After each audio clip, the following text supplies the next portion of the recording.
sustancia blanca. Por lo tanto, podemos preguntar acá a la incana, identifique, le van a decir, cordón anterior de la sustancia blanca, y le puedo preguntar cuáles son sus límites. Usted me va a responder surco mediano anterior y surco anterolateral. Esos son los límites.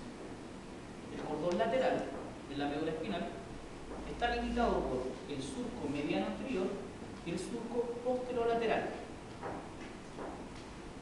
Y el cordón posterior está limitado. El cordón lateral está limitado por el surco mediano anterior, perdón, surco anterolateral y surco posterolateral. No salió.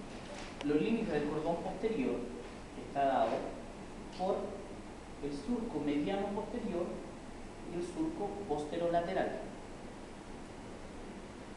¿Ya?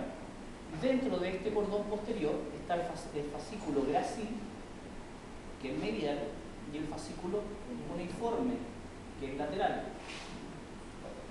Gracil también tiene sus límites y lo divide de cuneatus el surco intermedio posterior. ¿Ya? Entonces el límite de Gracil es el surco mediano posterior y el surco intermedio posterior.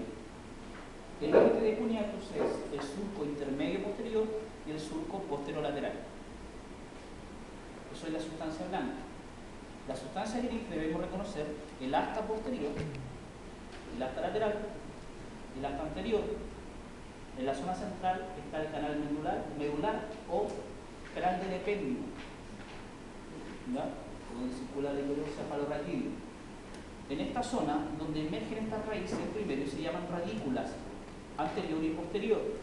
Luego viene la conformación de las raíces. Hacia posterior viene el ganglio de la raíz posterior, ¿ya? Y luego, donde se junta la raíz posterior con la anterior, tenemos los ramos grises o comunicantes, anterior y posterior, ¿ya? Y eso es lo que es médula espinal en este modelo. Desde el límite inferior del bulbo hacia abajo es la médula espinal y se extiende hasta esta porción que es con forma de cono puntiaguda, que se llama cono medular, ¿cierto? Esta médula espinal pasa por la zona cervical y la zona lumbar, donde se forman las intumescencias cervicales, donde se forma la intumescencia lumbar. Esta intumescencia es donde llegan y salen los plexos braquial y lumbar. La cervical corresponde al plexo braquial, la lumbar al plexo lumbar.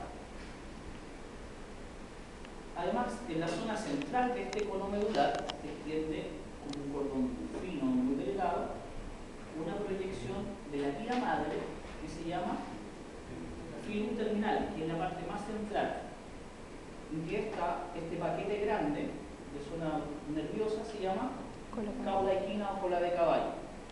¿Ya? Cuidado con eso. Si pregunto específico acá, con un alfiler en ese punto central, bajo el cono medular, es Filum terminal. filum terminal. Si pregunto más abajo y hicieron un círculo o coloco un papel mucho más grande, es la cauda equina. ¿Ya? Intumescencia cervical, entonces. Y tenemos el plexo cervical. Este plexo cervical está conformado por las raíces de C5, C6, C7, C8 y T1. Plexo braquial. Plexo braquial. Plexo braquial. ¿Ya?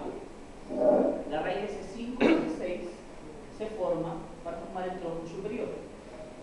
C7 por sí solo forma el tronco medio, C8 y T1 el tronco inferior.